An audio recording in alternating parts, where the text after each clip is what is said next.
Hi, everyone. So today we're talking about inequality. I care a hell of a lot about inequality. I honestly think that when I was a small child, my very first political instincts were that war is horrifying and extreme inequality is nauseating. And honestly, I think I have yet to substantially improve upon either of those two political instincts. There's so much to say about inequality. There's so much to talk about in terms of how and why it shakes out the way it does across race, about how the history of colonization and enslavement connects to great global and national disparities that still exist and persist today, and about how economic policies that have led to runaway inequality exceeding all historical precedent have emerged so recently in such a short period of time. In a lot of ways, I personally feel that revulsion at growing inequality was one of the main things that motivated me to pursue the career that I pursued, to make a lot of the life choices that I've made. And that's been true for me for a long time. What I learned later on in the course of my studies was that inequality is intimately and really inextricably connected to environmental degradation. And as a result, addressing inequality is a key part of how we address climate change and other environmental issues. It can also seem really daunting to deal with inequality because it's so vast in its magnitude, because it's so intimately connected to issues that we care about. It's so intimately connected to environmental issues and degradation too, which means that despite how daunting it can seem, talking frankly about it, about its extent, needs to be at the core of how we understand solutions to environmental issues.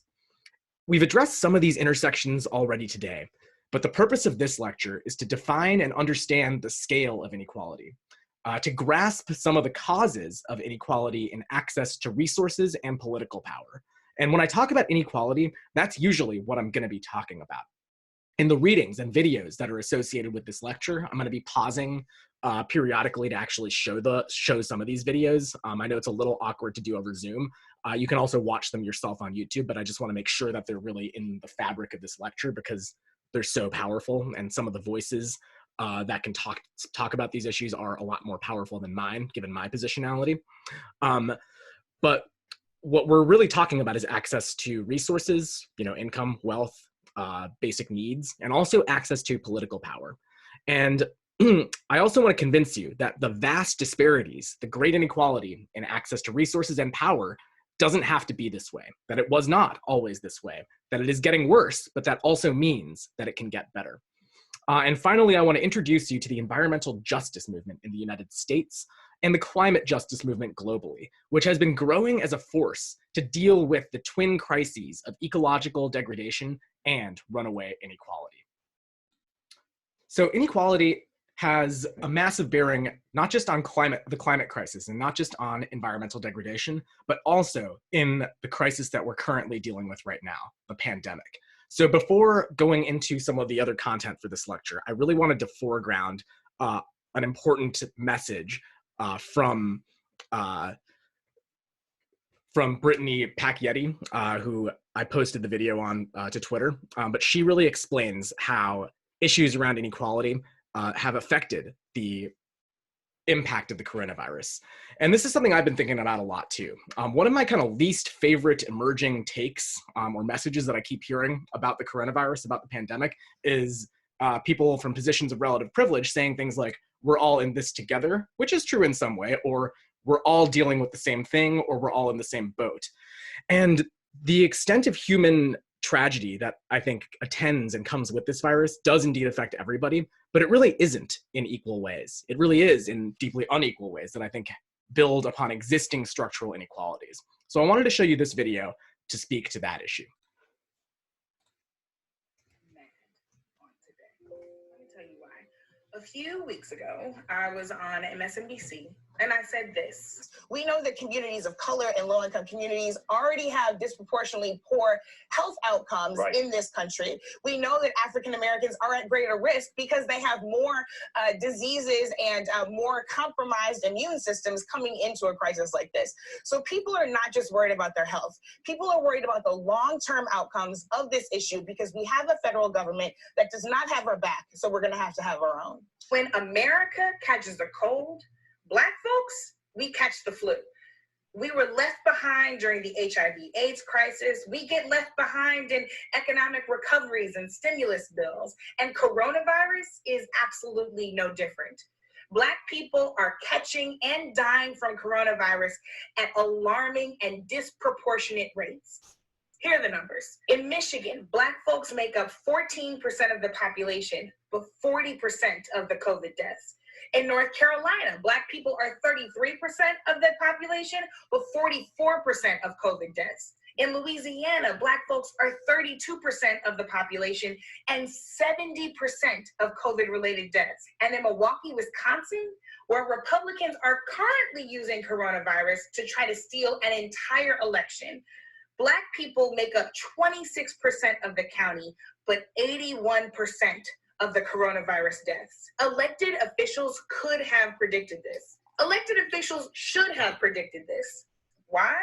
There are a million reasons. Black people have greater risk and greater rates of the diseases that make COVID-19 more deadly, like diabetes, asthma, and hypertension. The legacy of housing discrimination forced many Black people to live in densely populated cities where it's easier to catch the virus. Economic injustice means that too many of our people are wage-earning essential workers who do not have the privilege to stay home. Discrimination in healthcare means that Black people are less believed and have less access to quality healthcare. And because of the legacy of medical and governmental racism, some Black people understandably distrust our information sources. But instead of draw a logical conclusion about who would suffer most and adapt and specify and tailor solutions to those people and places, your president was busy calling it a hoax and your governor was keeping the beaches open. We're gonna have to save ourselves. Call Congress and your governor and tell them to track coronavirus data by race. In fact, tell them to trace it by all marginalized identities, including economic status, disability, and gender. And Black folks, family, stay home as much as you possibly can. Keep Grams out of church on Easter. FaceTime her and help her log into the streaming ministry. And if your church doesn't have one, help them start it. But we are all enduring the same storm, but we are not all in the same boat. And none of us are well unless all of us are well. Stay safe, y'all. All right, so if that video and some of those numbers were not familiar to you, there's a good chance that they're making your blood boil right now. And what I want to do now is ground some of this discussion and some of the discussion that we're going to have on Thursday and some of the basic facts about inequality. And a major reason that I want to do this is because the extent of inequality is so often underestimated by most people. There's a lot of different ways to look at it, and I think that understanding some of these numbers is actually really helpful. So we're really going to be asking throughout this week, and to some extent in the final week of class as well, what is the extent of inequality? What forms does it take on? And how does it relate to the environment? So you've seen this figure before, and it's in the Oxfam report that's linked on Moodle for one of the readings for today. And what it shows is that the richest 10% of people on Earth, so this is global, are responsible for almost half of total lifestyle consumption emissions. And the poorest 50%, by contrast, globally, are responsible for only around 10% of total lifestyle consumption emissions. And if you remember from the decarbonization assignment that you all did, what I saw in your responses as you were looking to what it would take to decarbonize the global economy was that technological solutions, replacing fossil fuel electricity and heat, for example, with renewables, only really got us part of the way there. And a big factor in the overall shape of global emissions is lifestyle, in especially wealthy places. So things like consumption of red meat, things like driving a lot rather than walking, across millions of people, especially in the wealthier parts of the world, has this massively outsized impact. And this graph, I think, really does illustrate it.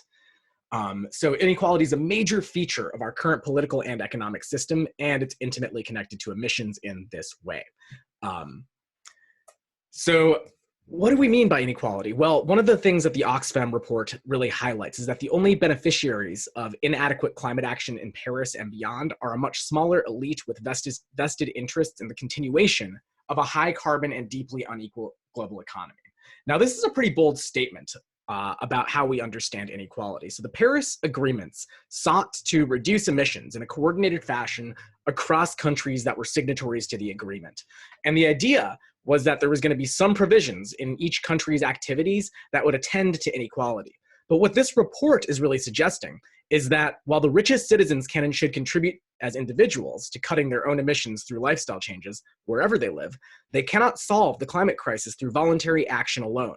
Their choices are often constrained by the decisions of their governments in all sorts of areas, from energy to transport policy.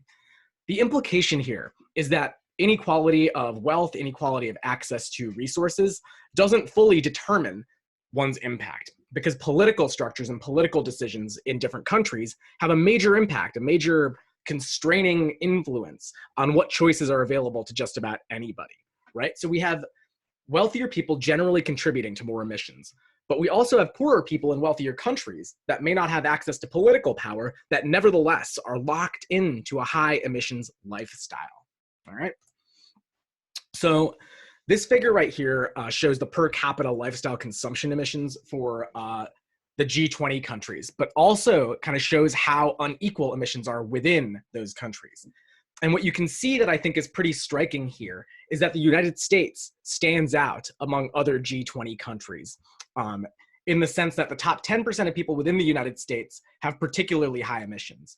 In a lot of other G20 countries, including ones where overall per capita emissions are pretty high, that type of internal inequality is a little bit less. Where does that come from and why is that? Well, a lot of it has to do with lifestyle decisions. A lot of it has to do with how people move around. A lot of it has to do with the fact that people in the United States might have more extravagance in their expressions of wealth, from large houses that have big footprints in terms of their energy consumption to lavish travel-intensive lifestyles. Overall, we see a much greater deviation for the richest people in the United States compared to the average in the United States. And these are among countries that may tend to have relatively higher carbon emissions than other countries in the world. So clearly, not everyone is equally responsible for climate change. Not everyone is equally responsible for emissions. We had a discussion earlier about who really is responsible. And one way to look at it that we talked about when we were talking about population is by examining the fact that just 100 companies are responsible for like 71% of global emissions. At the same time, as some of you pointed out in the live lecture a couple months ago, kind of feels like a lifetime ago now, there's clearly billions of people that are consuming these products, right? But what this kind of compilation, this set of figures shows us here is that, in fact, consumption of those products created by those 100 companies is not equally distributed around the world, and it's not equally distributed within countries. Wealthier people, especially in places like the US, tend to have just an absolutely outsized impact relative to people in their countries and especially around the world. Okay.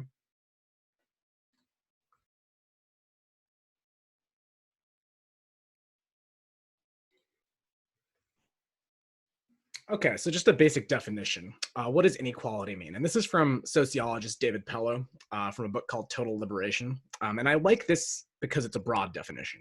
And what Pellow says is that at its most basic level, inequality means that if you are on top of or higher on the social ladder than someone else, then you possess or have access to greater resources, wealth, and social privileges.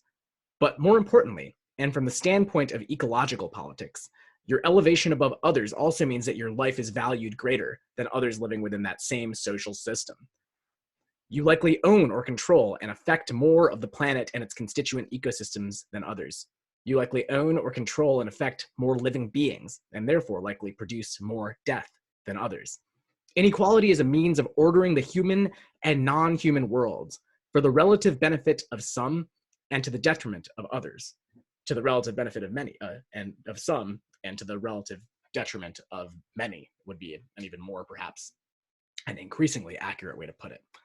So what Pellow does here with this definition is shows how economic inequality is tied to resources, is tied not only to money, but also to natural resources, is tied to the impact that we have on the planet as it relates to the economic resources that we have access to. The more economic resources that you control or have access to, the more, in general, your impact on the planet is going to be. So there's been a variety of different trends that we've talked about in class that are important to remember as we think about inequality and how it's grown over time. So these figures are basic figures about what's happened to production, population, and the economy over the past several hundred years since industrialization, really. So if you recall, population has skyrocketed. So has real GDP, right? The measure of the size of the economy in terms of how much output of products measured in monetary terms there is. We've also seen other processes accelerate similarly over time. Foreign direct investment, which is a measure of how much transnational companies tend to invest in operations abroad. A lot of that investment is from the global north to the global south. We've also seen dramatic rises in urbanization. Urbanization has been associated with industrialization. Initially, it really was about people moving from subsistence livelihoods in the rural peripheries of countries into the dense urban centers to find work in factories, service sector occupations, and other growing sectors that are still changing over time. Primary energy use, fertilizer consumption, all of that has also increased over time, along with activities in basically every sector. And another kind of important takeaway here is that a huge number of the different occupations and activities that we hold today, that people that we know hold today, especially in service sector heavy economies like the United States, are really new. It's really only since the Second World War that we've seen this massive expansion in these types of occupations, participation in this kind of an economy. And with that has come other trends, ecological trends, right? So we've seen carbon dioxide emissions increase, we've seen ocean acidification, massive increases in land use, tropical forest loss, methane emissions, etc. Right? So we've seen industrialization, demographic transitions to more people, growth in economies across the world, broadly speaking, albeit unevenly, associated with these really big impacts. At the same time, and we've seen this figure before, we know that the extent of people's impacts has been really unequal. And that overall, and what I like about this figure is that it shows you a breakdown of how ecological impacts, kind of proxied by emissions, so really we're talking about climate change here, are concentrated among a relatively small group of people, or a relatively small share of the global population, where populations are growing, where large chunks of the global population resides, you actually don't see nearly as much of an economic impact. But the real point, a real key point to keep in mind here that I want to highlight throughout this discussion is that environmental impacts really are closely related to economic impacts. And there's two videos that I think really drive home the extent of economic inequality in the United States and also globally. And I posted both of these to YouTube, and I would encourage you to watch them. I'm gonna actually just play the US video right now as part of the discussion because I think it's so particularly striking. And I think frames some of the questions that we might have about how we got to where we are. Ahead. A Harvard business professor and economist asked more than 5,000 Americans how they thought wealth was distributed in the United States. This is what they said they thought it was. Dividing the country into 5 rough groups of the top, bottom, and middle 20% groups, they asked people how they thought the wealth in this country was divided. Then he asked them what they thought was the ideal distribution. And 92%, that's at least 9 out of 10 of them, said it should be more like this. In other words, more equitable than they think it is. Now that fact is telling, admittedly, the notion that most Americans know that the system is already skewed unfairly. But what's most interesting to me is the reality compared to our perception. The ideal is as far removed from our perception of reality as the actual distribution is from what we think exists in this country. So ignore the ideal for a moment. Here's what we think it is again. And here is the actual distribution. Shockingly skewed. Not only do the bottom 20% and the next 20%, the bottom 40% of Americans barely have any of the wealth. I mean, it's hard to even see them on the chart. But the top 1% has more of the country's wealth than 9 out of 10 Americans believe the entire top 20% should have. Mind-blowing. But let's look at it another way, because I find this chart kind of difficult to wrap my head around. Instead, let's reduce the 311 million Americans to just a representative 100 people. Make it simple. Here they are: teachers, coaches, firefighters, construction workers, engineers, doctors, lawyers, some investment bankers, a CEO, maybe a celebrity or two. Now let's line them up according to their wealth. Poorest people on the left, wealthiest on the right, just a steady row of folks based on their net worth. We'll color code them like we did before based on which 20% quintile they fall into. Now let's reduce the total wealth of the United States, which was roughly $54 trillion in 2009, to this symbolic pile of cash. And let's distribute it among our 100 Americans. Well, here's socialism, all the wealth of the country distributed equally. We all know that won't work. We need to encourage people to work and work hard to achieve that good old American dream, keep our country moving forward. So here's that ideal we asked everyone about, something like this curve. This isn't too bad. We've got some incentive, as the wealthiest folks are now about 10 to 20 times better off than the poorest Americans. But hey, even the poor folks aren't actually poor, since the poverty line has stayed almost entirely off the chart.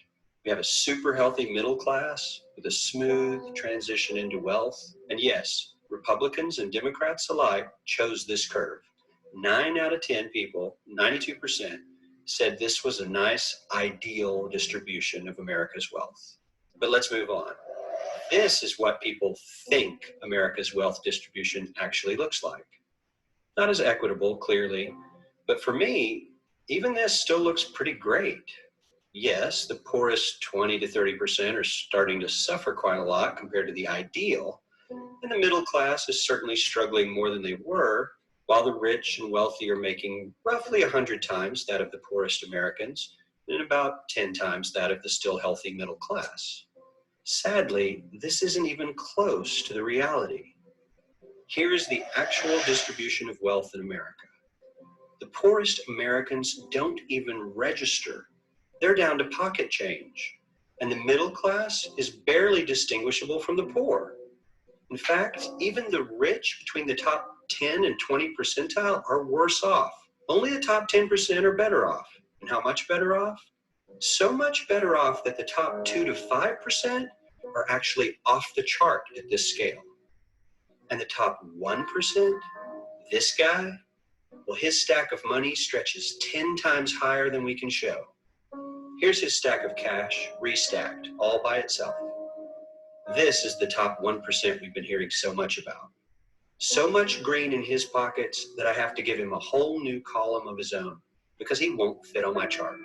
1% of America has 40% of all the nation's wealth. The bottom 80%, 8 out of every 10 people, or 80 out of these 100, only has 7% between them. And this has only gotten worse in the last 20 to 30 years. While the richest 1% take home almost a quarter of the national income today, in 1976, they took home only 9%, meaning their share of income has nearly tripled in the last 30 years. The top 1% own half the country's stocks, bonds, and mutual funds. The bottom 50% of Americans own only 0.5% of these investments, which means they aren't investing. They're just scraping by. I'm sure many of these wealthy people have worked very hard for their money. But do you really believe that the CEO is working 380 times harder than his average employee? Not his lowest paid employee, not the janitor, but the average earner in his company. The average worker needs to work more than a month to earn what the CEO makes in 1 hour. We certainly don't have to go all the way to socialism to find something that is fair for hardworking Americans. We don't even have to achieve what most of us consider might be ideal. All we need to do is wake up and realize that the reality in this country is not at all what we think it is. It's pretty incredible, the extent of inequality that you see in that video.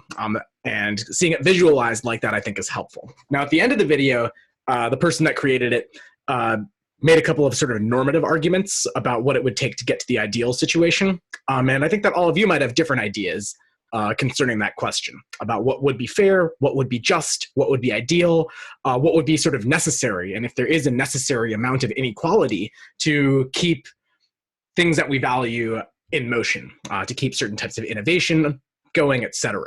Those are all debates that are sort of outside the scope of this discussion, but are worth contemplating nevertheless.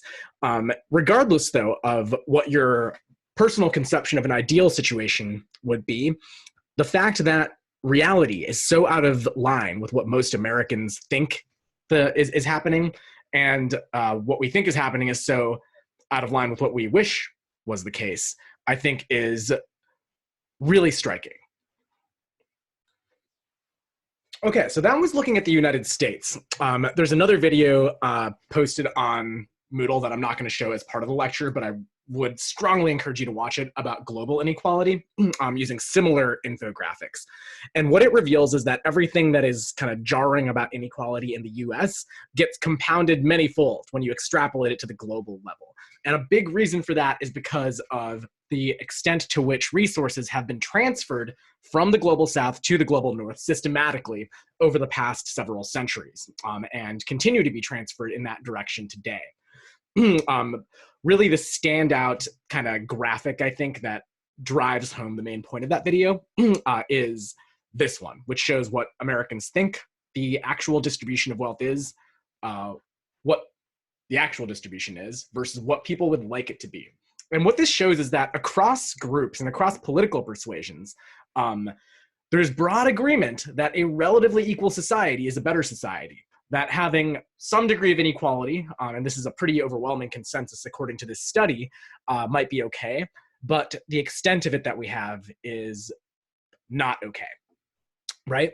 And another thing that is worth pointing out that was not highlighted in this video is that even among the sort of top 20%, you have massive inequality of wealth especially, right? So they talked about the 1% in that video, but in fact, the top 1% of 1%, the top 0.01%, the top 0.1%, the top tenth of a percent, top hundredth of a percent has disproportionate wealth within that top 1%. So really at every scale that you can analyze this issue, that you can look at wealth inequality in the United States globally, within the top 20%, within the top 10%, within even the top 1%, you continue to see just ever more and ever more striking accumulations of wealth at the very, very top. So what we know about global wealth and income is often an inadequate representation, or what we think we know about it might not actually reflect the reality. For me personally, every time I look at these figures, even though I've looked at them many times over now many decades, or now a couple of decades, I still am sort of surprised all over again by the sheer extent of it. Inequality is, in fact, growing in the world and in the United States. It is not shrinking. And I'm going to argue that this does matter, not just from a justice perspective in terms of being uncomfortable with this degree of inequality, but also ecologically, all right? So just a couple other sort of facts to help understand inequality. So having a job does not mean escaping poverty. Workers who have been lifted out of extreme poverty often remain really poor, in debt, and struggling to feed their families. And what this means is that being employed full-time, working extremely hard, does not guarantee a living wage, does not guarantee that you'll have the ability to meet your basic needs. And this is something that is actually increasingly true in the United States. So globally, 56% or so of the global population lives between $2 to $10 a day. And that's adjusted for kind of purchasing power parity of what it takes to get by in a given country. So you can really think about that as similar to what those figures would mean in the United States. It takes just 4 days for a CEO from one of the top 5 global fashion brands, we're talking H&M or Zara or Uniqlo or whatever, to earn what a Bangladeshi garment worker will earn in her entire lifetime. And of course, it's the garment worker that is creating the product that is generating the wealth for that CEO. So this is from 2017. So referring to the, I guess, fiscal year of 2016, you can take my word for it that the situation has not really changed in any meaningful sense since this time. But that year saw the biggest increase in billionaires in history, one more every 2 days. Billionaires saw their wealth increase by $762 billion in just 12 months. And that huge increase could have ended global extreme poverty seven times over.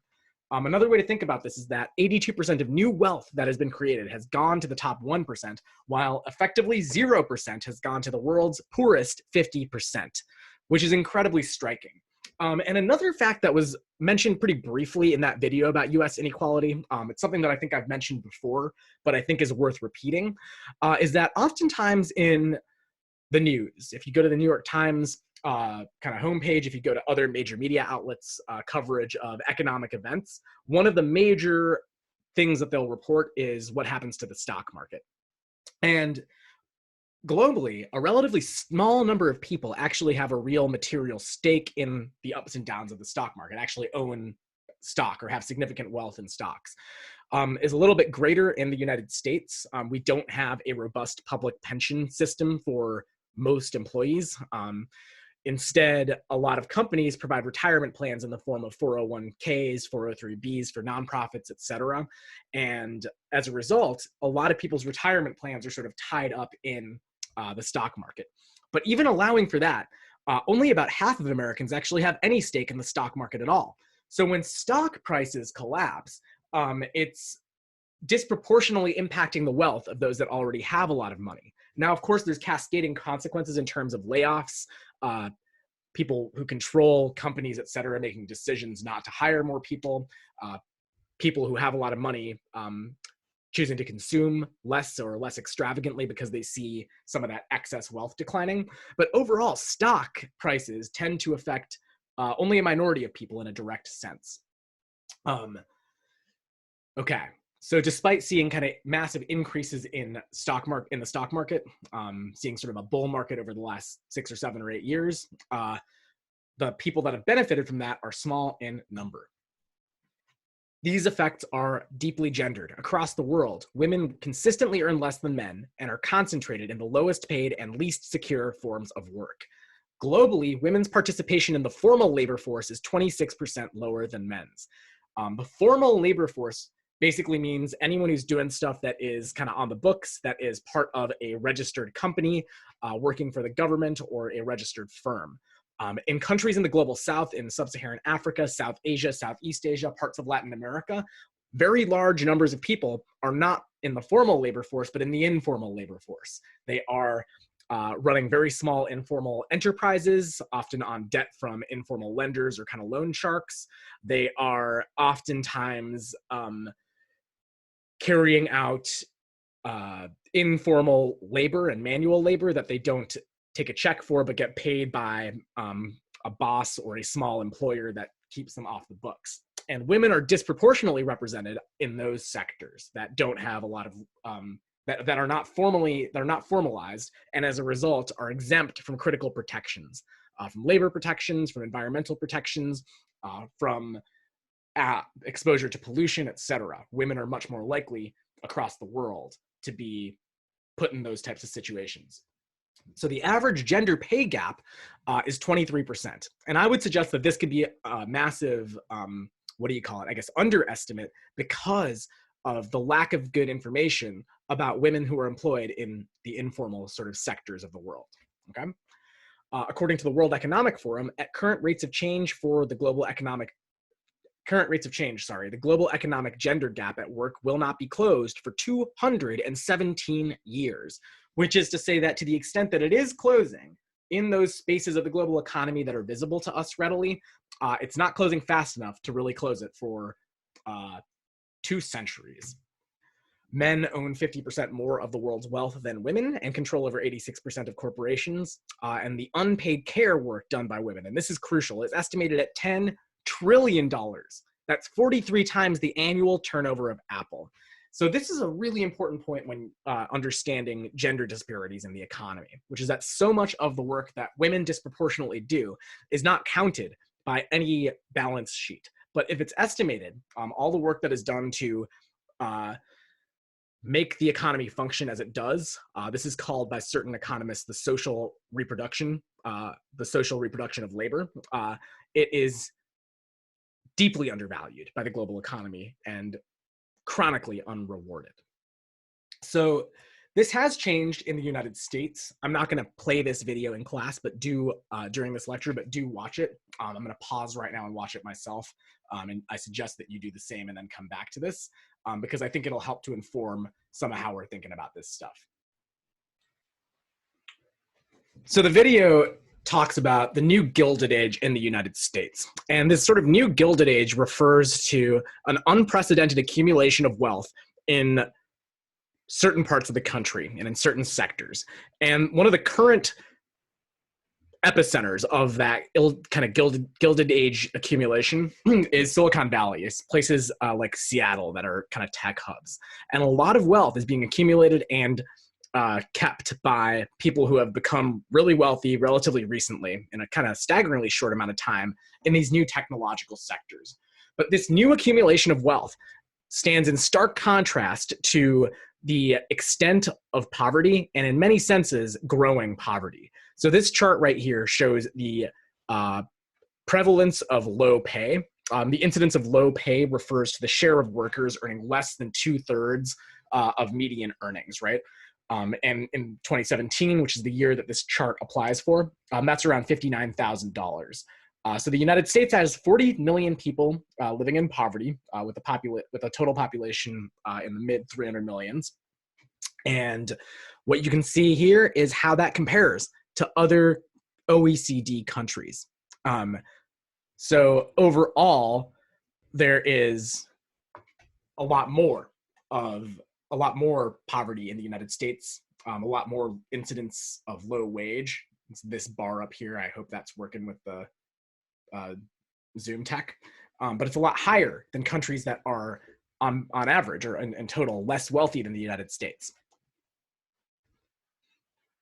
Part of the reason why this is true is that the United States has reduced taxes considerably over time, especially on the wealthy. Other countries in the OECD, other so-called developed countries, countries in the global north, tend to have much more robust taxation systems. This chart shows some of that disparity. It shows how low the United States is in terms of total tax revenue as a percentage of GDP, right? So in the United States, a lot less tax revenue is kept by the government relative to the extremely high GDP that the United States has. And the implication is that there are no resources allocated towards a social safety net, towards social programs that would disproportionately benefit people who are most vulnerable in the face of rising inequality. And I think we're seeing especially the consequences of that right now as the state fumbles to respond to a pandemic situation. In the United States, we've seen CEO annual compensation increase sevenfold, over 700% from 1978 to 2011. We've seen the S&P 500, that's kind of stocks, an indicator of the overall value of the market, of over threefold, 349%, yet only a 5.7% increase in worker annual compensation, again, between 1978 and 2011. Now, these figures are actually out of date because we've had a bull market since then. So the situation is actually a lot worse right now, although it's hard to actually say what's going to happen on the other side of this pandemic. And I think that's a really important thing to note, is what can happen to these trends going forward as we're being forced to ask so many critical questions about the future of the economy here. Again, it's worth emphasizing that the United States is in many ways an outlier globally on these issues. So this chart shows the increase in income share of the top 1% since 1980. You can see that for the United States, it's 120%. By contrast, for France, it's less than 20%. Denmark, Germany, around 20%. So overall, we tend to see inequality growing globally, but in the United States, since 1980, since 1978, it's been growing a lot faster. Income gains at the top dwarf the income gains of low and middle income households. And a thing to keep in mind here, well, actually I'll get to that in a second, but what you can see here is that the top 1% again has seen a 192% increase compared to other groups. And one thing that stands out here is that even within the top 20%, there's still a massive skewing of the distribution of resources. Now, this refers to income. And again, the picture when it comes to wealth is even more stark. Wealth is more concentrated than income. So the top chart here shows skewing of before tax income. You can see that the top 1% takes in about 24%, a quarter of the income, but have nearly 40% of total wealth. This mirrors some of what we saw in that video at the beginning of this lecture, but shows some of the difference there. And this is important to keep in mind, especially when we start to think about the racialized nature of inequality, which I'm going to get to in a minute. Okay. In this context of extreme accumulation at the top, 78% of workers live paycheck to paycheck. 40% of Americans could not afford to cover a $400 emergency expense. There is no public investment in a safety net that would allow people to weather storms, and simultaneously, individuals don't have the savings to be able to cover emergencies themselves. This is a real problem for communities that are most affected by crises. And at a time when kind of everyone, or a lot of different people, are facing financial emergencies all at once, the impact of this is becoming even more visible. The impact of these structural and growing inequalities over time is becoming even more apparent. All right, so it's impossible to talk about wealth inequality in the United States without talking about the history and continued present dynamics around the racialization of the wealth gap. So what you can see on this chart here is that from 1983 to the present, with forecasting out to 2024, as far as I know, this chart is several years old. The projections basically hold pretty well today. That there's been growing disparities in wealth over time since the 80s as well. So up until the Great Recession, we saw white wealth generally increase by a lot, by well over 50%, by about 60%. Meanwhile, Black and Hispanic wealth also sort of increased, but from a much lower starting point, ending with a greater disparity overall. And then after the recession, and this is interesting, especially after 2010 right here, you see a sustained collapse of Black wealth in particular, while white wealth started to recover and really continued to recover given the bull market and disproportionate holdings in the stock market and land that white folks had compared to Black people.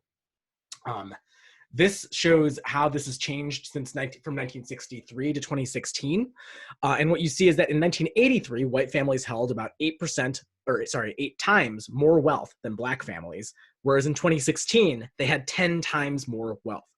In 1983, white families had 11 times more wealth than Hispanic families, and it was 8 times more by 2016. So there's actually a difference there across these two groups. And that difference actually has a deep history. And there's a lot of different factors that go into it that we'll talk about in a minute. And I'm going to show another video that talks about the most kind of recent history of it. All right. So here are some of the actual numbers that you can see here, is that the average family wealth by race and ethnicity broken down over time. And it's pretty staggering to see how this shakes out. A thing to really keep in mind here is that this is median wealth by race and ethnicity is lower than average wealth, and this shows average wealth, right? So averages or means tend to be inflated because of the higher numbers at the kind of top of the distribution. If we switch and look at median, you can actually see how it shakes out across different educational categories from 2013. So again, the pattern holds that white families, white households tend to have a lot more wealth, especially among the college educated. And you can see that proportionally among the college educated, that disparity is actually even greater. And we'll talk a little bit more about that shortly. But the history of this particular disparity is deeply baked into the fabric of the history of the United States, the history of the economic system that we have today in the world, and it still has massive reverberations that have not been addressed in the United States. And really what it comes down to is the history of chattel slavery, which was a particularly brutal form of enslavement where 12 million people were taken forcibly and violently from Africa to the Americas by European colonial powers, starting in the 17th century and extending through the 19th century. And these millions of people were forced into appallingly violent regimes of enslaved labor. And that enslaved labor was the basis of the accumulation of all of the wealth that built the United States in the period between the 17th century and the 19th century. And in addition, because the key crop that labor was used for in North America in particular, and the Caribbean as well, to some extent, was cotton, you ended up enriching European countries as well. European mills, textile mills, ran on cotton, and that cotton was cheaply available to Europeans because it was grown and harvested by enslaved people. Now, we know in the United States, and we learn as people growing up in the United States, that slavery as an institution ended in the 1860s after the American Civil War. But one piece of that history that often doesn't get told, but I think is really important in understanding why there's a straight line between slavery and a lot of the sustained inequality that we have today, is that well after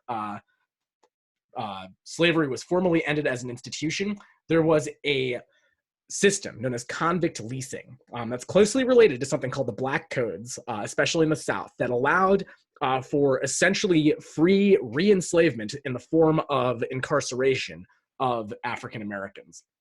So in this system of convict leasing, Black convicts were leased to private companies, and this is starting in the 1860s and continuing up until about the 1920s at least, to private companies that were profiting from the region's untapped natural resources. As many as 200,000 Black Americans were forced into backbreaking labor in coal mines, turpentine factories, and lumber camps. They lived in squalid conditions, chained, starved, beaten, flogged, and sexually violated. They died by the thousands from injury, disease, and torture. And that's a description from a piece in The Conversation that I'll link to on Moodle, and I highly suggest checking out.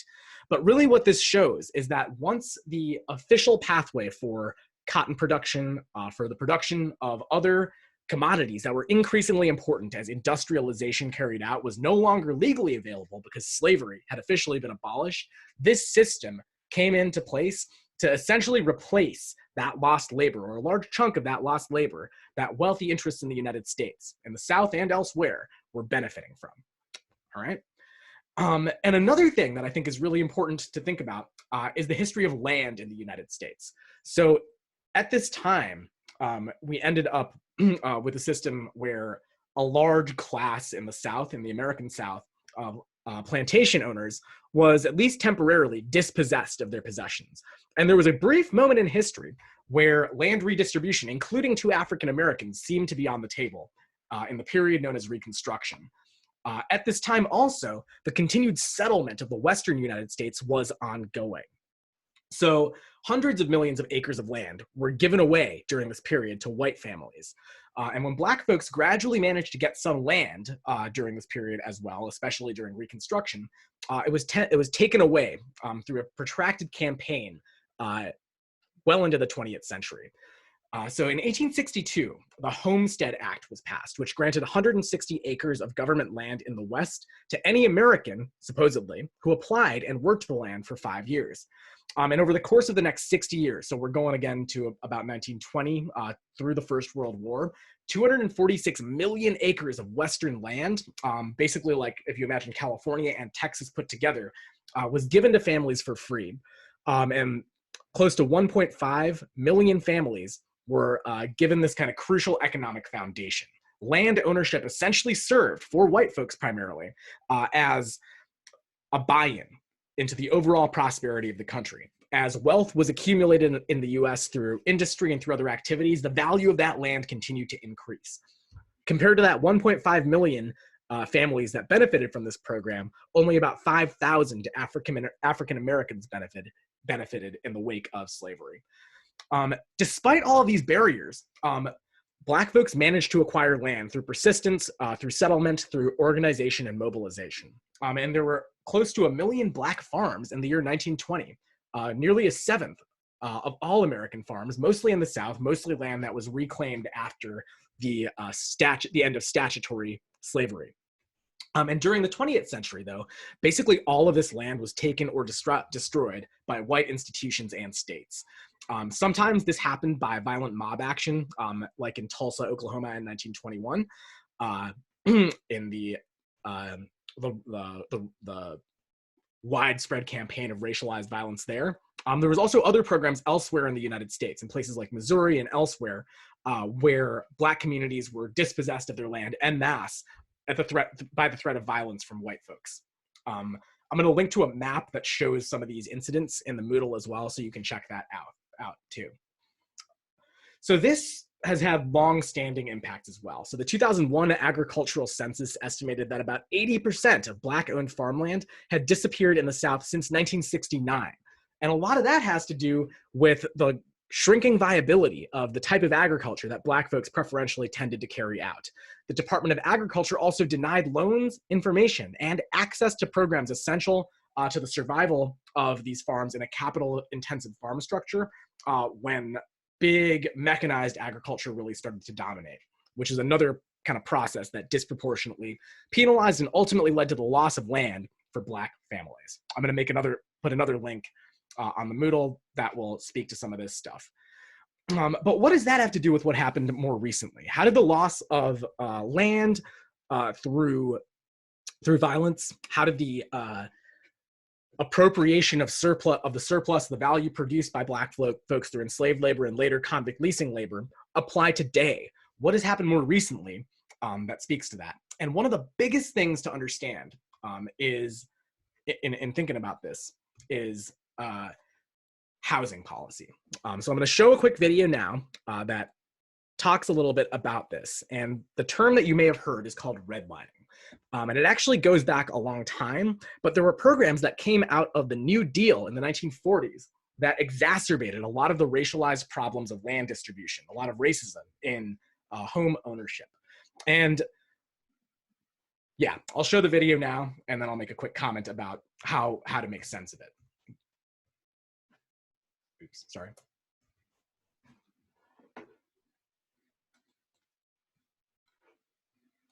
Are you looking for a new neighborhood to live in? Then come on down to Redlining Realty, sanctioned by the U.S. government. There's depressed infrastructure, underfunded schools, no white people. They're all in the suburbs. Heck, we'll even throw in free shoes. Now, doesn't that sound nice? Call Redlining Realty today, and we'll get you a house built on the most American foundation of all, racism. Today's baggage, redlining. Before we get into this BS policy called redlining that created housing segregation and pretty much jacked up the American dream for Black folks, let's take it back to the 1930s. America is in the thick of the Great Depression, and y'all, it was bad. Around 1/5 of the country was unemployed, and nearly everyone was dirt poor. Along comes FDR with his New Deal. Dude was trying to revitalize the American economy, which created what we now call the middle class, but not so fast. FDR's New Deal would cement racial inequality in America for generations to come and birthed two programs that enforced housing segregation: the Public Works Administration and the Homeowners Loan Corporation, known today as the Federal Housing Administration. The PWA created affordable housing, and surprise, surprise, the agency created separate public housing for Black and white folks, greatly segregating cities. Now let's talk about the Federal Housing Administration. The FHA created low-interest mortgages to build homes across the country. This agency actually built the suburbs as we know it. They basically said, hey, banks, if someone applies for a mortgage, go ahead, build them a house. Even if they don't pay you back, we'll still guarantee a loan. Unless they're Black. The FHA's manual literally prohibited the occupancy of properties except by the race for which they are intended. But before we go any further, let me call on a friend to break down the legacy of redlining. The world-renowned white peopleologist from the roots, Michael Harry. He's a nerd IRL. He's earned a master's degree in macroeconomics and even taught race as an economic construct to some college kids.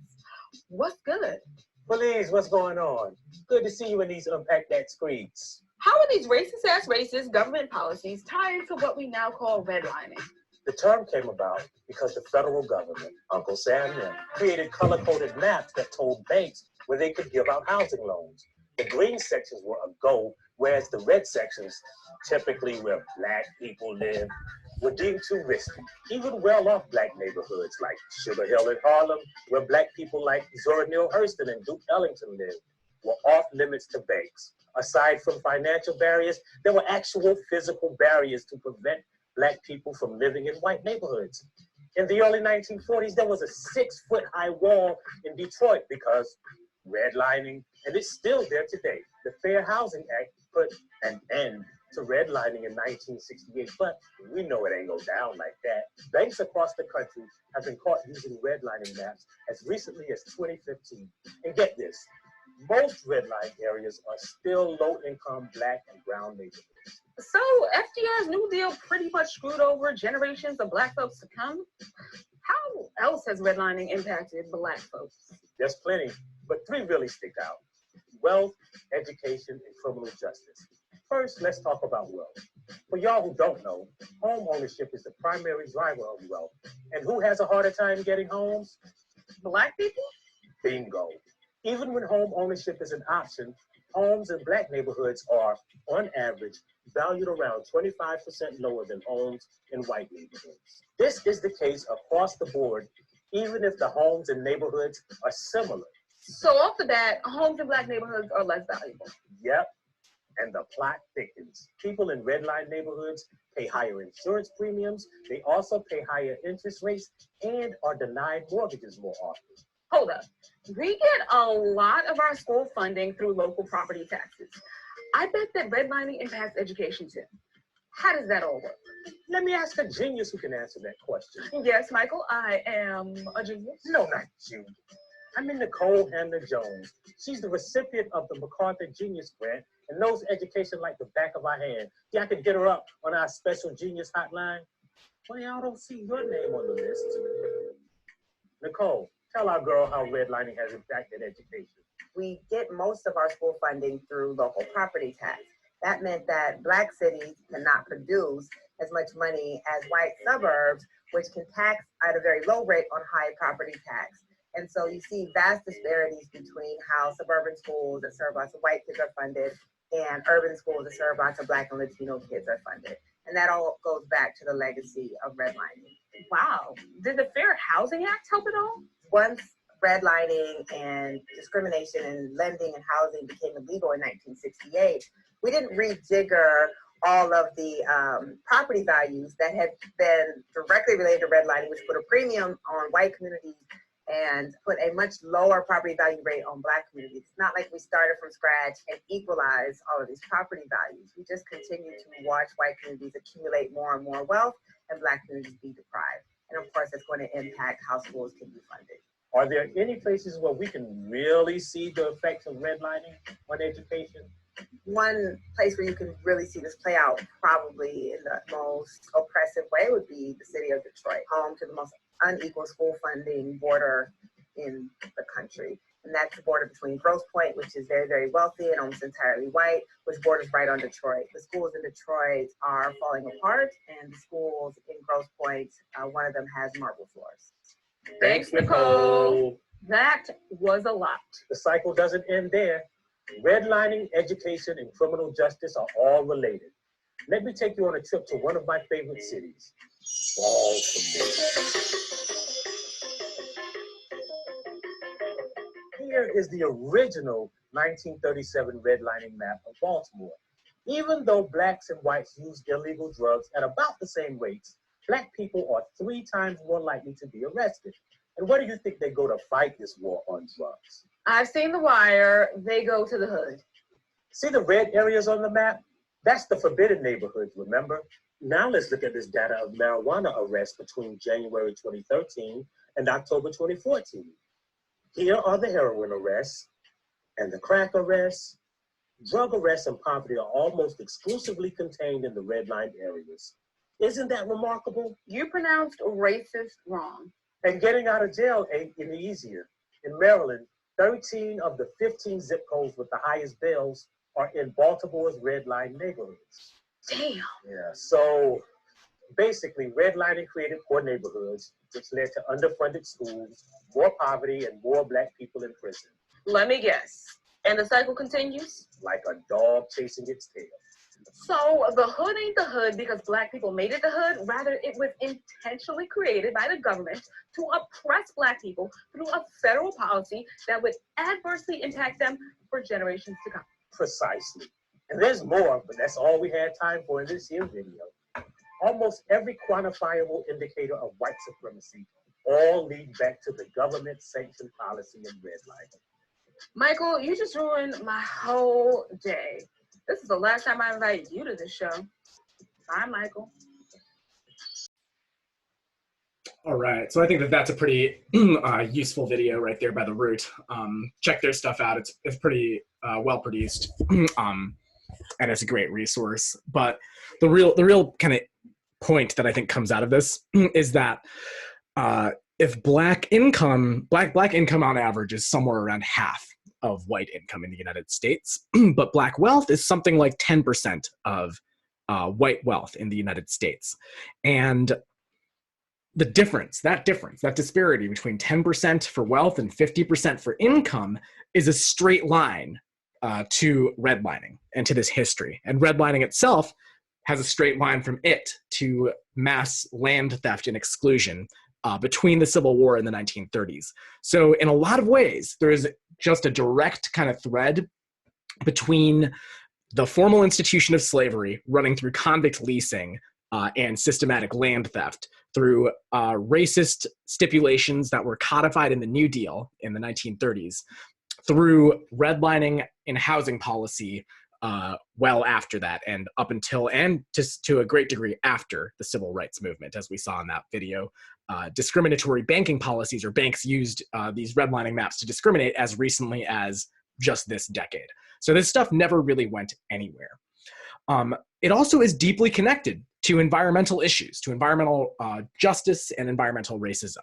I think I showed this in a previous lecture, but I want to show it again now, because race really is the most significant predictor of a person living near contaminated air, water, or soil. 56% of the population near toxic waste sites are people of color. 38% have 38% higher nitrogen dioxide exposure, are twice as likely to live without potable water and modern sanitation, and have seen 95% of their claims against polluters denied by the EPA. But, and this is where we start to connect things to the contemporary climate justice movement. People living in these communities responded. And this image right here is from 1982 in Warren County, North Carolina. And it was a seminal moment in what came to be known as the environmental justice movement. The state government was going to cite a toxic facility in Warren County, a disproportionately poor and predominantly African-American community. And in the wake of the civil rights movement, after a lot of legislative gains had been won by the civil rights movement, hard-fought gains, and with the kind of slew of legislation in the 1970s for environmental issues, the Endangered Species Act, the Clean Water Act, the National Environmental Protection Act, the formation of the EPA itself, like we talked about in an earlier class, people were starting to see that these were actually intimately connected issues, that environmental health issues that had animated a lot of this kind of second wave or third wave of environmentalism was not felt equally. And so the environmental justice movement emerged from this observation, and people protested, people staged hearings, people did letter writing campaigns to attempt to address the inequities associated with environmental toxins, environmental pollution. And they were to some extent kind of ratified 12 years later when Bill Clinton passed by executive order the environmental justice, codified by executive order, the need for the Environmental Protection Agency to address explicitly issues of environmental inequality, environmental racism, and environmental justice. That too has been gutted recently under the Trump administration, and it functioned in a deeply imperfect way, even when it did have a little bit more de facto strength. Okay, but the main point is that a movement did come out of this to address it, and that movement, I think, remains super important and lively today in the face of climate change as well. But in more general terms, one of the more striking things about racialized inequality and with respect to income and wealth is that given all of the disparities that exist because of these historical processes, even college doesn't bridge the racial economic gap. And something that I learned relatively recently was that among four-year college grads, you actually saw net worth decline between 1992 and 2013 for Hispanic and especially Black folks in the United States. And this is, I think, particularly striking because it flies in the face of a narrative that we're often fed, which is that going to a 4-year college and getting a degree is a guaranteed pathway to prosperity. And that's just not equally true for everybody. There's a lot of reasons for this. It includes the fact that family wealth going into college has a big impact on how much debt you might have to take on. It includes the fact that finding jobs after college can be made more difficult by explicit racism. There's a bunch of other, there's a lot of studies that kind of speak to this, but it's a very deep inequality that can't be resolved just by access to higher education. The average accumulated real lifetime earnings for ages 58 to 62 for people born in 1950 to 54, kind of that baby boomer block, is shown here. And again, you can see across genders, disparities across race. Moreover, the forecasts are grim. Median wealth, according to some projections of Black Americans, will fall to 0 without massive structural changes and policy interventions by 2053. And part of the reason for this is that parental income has an outsized influence on children's economic futures. In other words, the notion that we're often sold, that in the United States, it's possible to, through merit, through grit, through hard work, break free of the constraints of the circumstances of your birth, is not borne out by the data. In fact, the circumstances of one's birth deeply constrain what is possible in one's lifetime. And this, to me, calls for massive changes to how resources are distributed, on how access to political power is held. So inequality doesn't just refer to resources. It also refers to who holds power. And this, I think, is vital to understand if we're to think carefully about what solutions exist, and also if we're to understand why our system has allowed this level of inequality to fester and to grow. So according to one study that came out recently, and there's been other studies that I've seen that corroborate this, the US is in a real sense an oligarchy rather than a democracy, in the sense that politics and policy is responsive much more to the interests of a small wealthy group than it is to real popular opinion. And I don't mean this in an abstract sense, but in a couple of different concrete senses. So first of all, congressional net worth is very high compared to household net worth, which means that people who are literally making decisions have a stake in maintaining certain systems in place. They have a material stake in policies that allow for their class largely to continue to accumulate wealth. A book by Martin Gillens called Affluence and Influence tracks the role of economic inequality and political power in the United States. And one other recent study shows, one aspect of this study shows that policy responsiveness diverges radically when it comes to whose preferences are actually reflected in politics. So basically what this graph shows is that basically what people at the very top want in terms of policy tends to get passed by Congress. And what most people want, the popular opinions politically, popular policies, tend not to get passed. So in a sense, it doesn't matter if a vast majority of the United States would like healthcare for all, or would like, say, a Green New Deal with a jobs program. If wealthy elites tend to oppose those types of policies, they really don't get passed.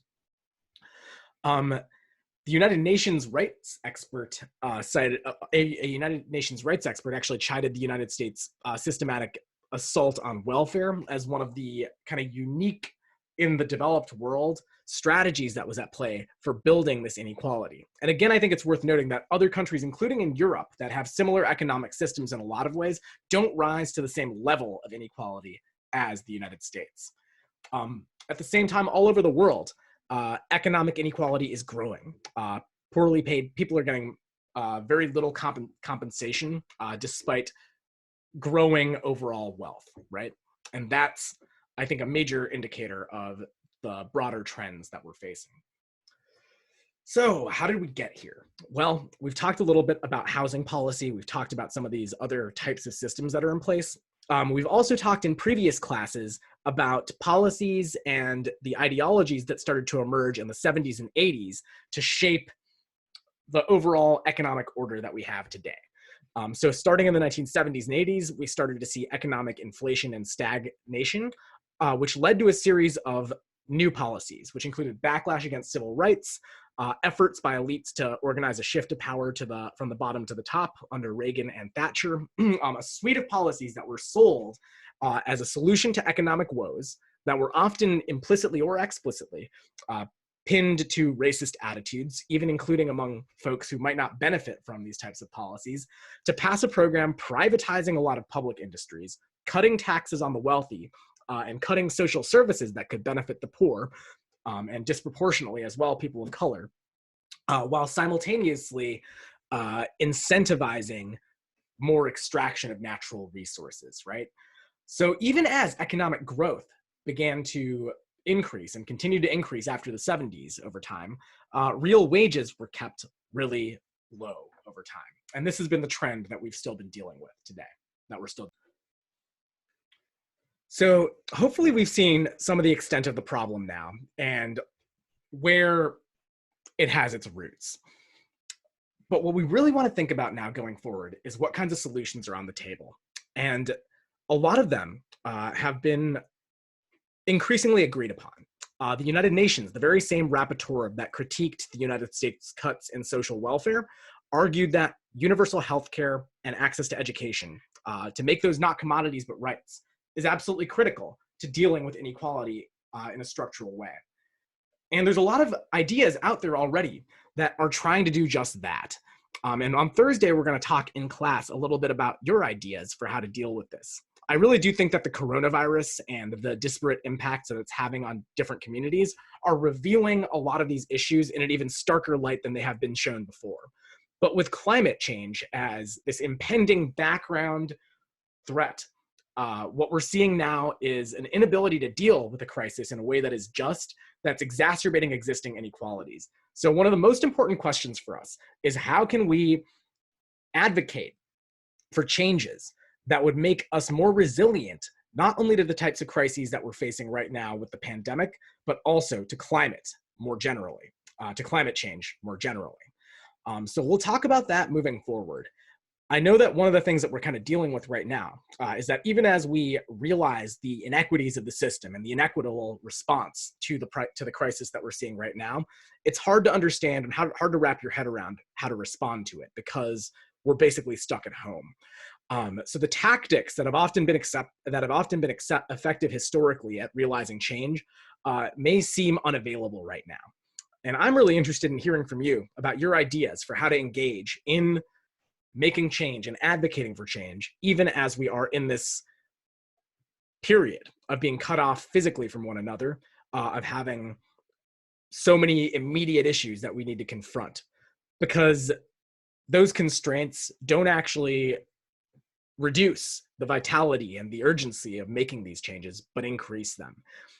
We need all the ideas that we can get, and we need all the participation we can get. So I'm looking forward to hearing your thoughts and feelings about this and talking more about this in the upcoming class and the final week of class as well.